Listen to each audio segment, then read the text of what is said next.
عدت کے متعلق ہمارے ہاں بہت بڑی غلط فہمیاں اور غلط عملی موجود ہے. بعض خواتین تو عدت بالکل کرتی ہی نہیں ہیں، اور جو کرتی ہیں انہوں نے عدت کو ایک نیا طریقہ اور نیا کوئی اس کے لیے انداز اور طریقے ایجاد کیے ہیں.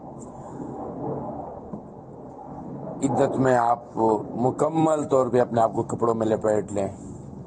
جو آپ کے وہ محرم ہیں کہ جن سے آپ کے لیے شرعاً بھی کوئی پردہ نہیں ہے، اس سے آپ پردہ کیجیے.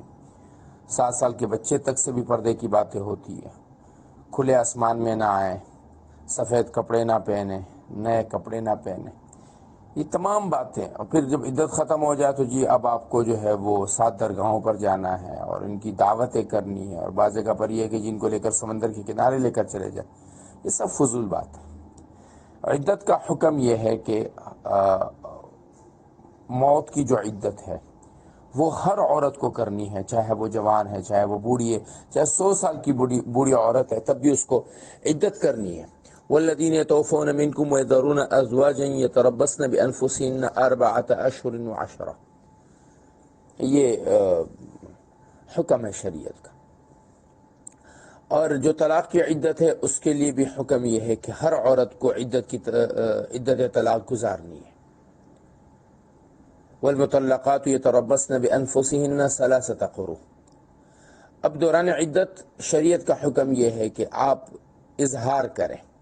وفات کی عدت میں غم کا اظہار کریں، اور غم کا اظہار یہ ہے کہ آپ ایسے بن سور کے نہ رہیں کہ لوگوں کو لگے کہ جس کو تو غم ہی کوئی نہیں ہے. ہاں، آپ سادہ سا رہیں. جو بننا سورنا جس سے کہتے ہیں نا، اس سے اجتناب کا حکم ہے. زندگی کی ضروریات کو ترک کرنے کا حکم نہیں ہے. اب 4 مہینے 10 دن ہیں، اس دوران نیا جوڑا بھی پہن سکتے ہیں سادہ سا. اس دوران آپ زندگی کی تمام چیزیں کر سکتی ہیں. تیل لگا سکتی ہیں، اگر ہلکا سا اپنی آنکھوں میں سرما وغیرہ لگانا ہے تو وہ لگا سکتی ہیں. لیکن میک اپ وغیرہ اس طرح سے کرنا کہ جناب وہ لگے کہ جی بالکل. مجھے بعض خواتین کی طرف سے پرسنلی میسج آتا ہے کہ وہ چونکہ عادت ڈال دی ہوئی تھی انہوں نے اپنے چہرے پر وہ مشینیں پھروانے کی، تو وہ بال نکل آتے ہیں. تو کیا عدت میں بعض خواتین کو داڑھی نکل آتی ہے، اس کو کاٹتی نہیں ہے. بالکل ناجائز کام ہے. داڑھی کا کاٹنا تو فوراً ضروری ہے عورت کے لیے، یہ عیب ہے اور عیبوں کا پالنا نہیں ہوتا شریعت میں.